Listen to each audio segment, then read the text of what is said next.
লেবাননে ওয়াশিংটনের মধ্যস্থতায় প্রস্তাবিত একটি নতুন যুদ্ধবিরতির চুক্তি প্রত্যাখ্যান করেছে ইরান সমর্থিত সশস্ত্র গোষ্ঠী হিজবুল্লাহ। অন্যদিকে লেবানন থেকে সেনা প্রত্যাহার করা হবে না বলে জানিয়ে দিয়েছে ইসরায়েল।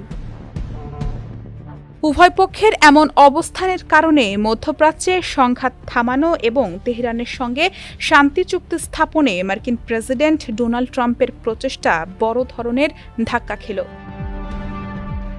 ইসরায়েল ও লেবাননের সরকারের মধ্যে যুদ্ধবিরতি কার্যকর করতে যুক্তরাষ্ট্রের মধ্যস্থতায় তৈরি হওয়া চুক্তিটি সরাসরি প্রত্যাখ্যান করেছেন হিজবুল্লাহর প্রধান নাইম কাশেম। হিজবুল্লাহর এই প্রত্যাখ্যানের বিষয়ে ইসরায়েল বা লেবাননের সরকারের পক্ষ থেকে তাৎক্ষণিকভাবে কোনো প্রতিক্রিয়া জানানো হয়নি। এদিকে ওয়াশিংটনে সাংবাদিকদের সঙ্গে আলাপকালে ট্রাম্প জানান, তিনি বিশ্বাস করেন লেবানন পরিস্থিতির অগ্রগতি হচ্ছে এবং দেশটির শান্তি পাওয়ার অধিকার রয়েছে।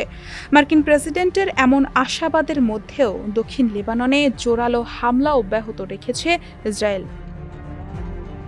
এদিকে যুদ্ধবিরতির চুক্তি লঙ্ঘন করে দক্ষিণ লেবাননে হামলা অব্যাহত রেখেছে ইসরায়েল। এ অবস্থায় লেবাননের ওপর ইসরায়েলি হামলা অবিলম্বে বন্ধ করার আহ্বান জানিয়েছে আইআরজিসি।